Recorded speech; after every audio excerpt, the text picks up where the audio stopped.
यानंतर वळूयात पुढच्या बातमीकडे। खासदार अशोक चव्हाण यांचे मेहुणे माजी खासदार भास्करराव पाटील खदगावकर आणि त्यांच्या सून मिनल खदगावकर यांचा काँग्रेस प्रवेश निश्चित झालाय।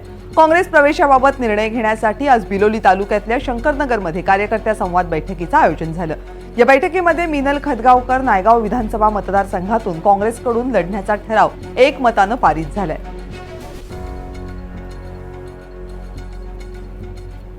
मी म्हणलं की उभं केल्यावर निवडून आणायचं काही माझ्या मतावर नाही, हे तुम्ही आज सगळे निवडून देणारे, ताकद लावणारे, त्यांचा विचार घेणं आवश्यक आहे। म्हणून आज ही आपली विचार विनिमयाची सभा ठेवली आणि आपण सर्वांनी एकमतानं डॉक्टर मिनलला विधानसभेसाठी नायगावमध्ये उभं करावं काँग्रेसमधून हा ठराव पारित केला।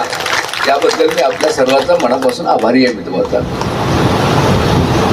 या ठिकाणी दोन ठराव पास झाले।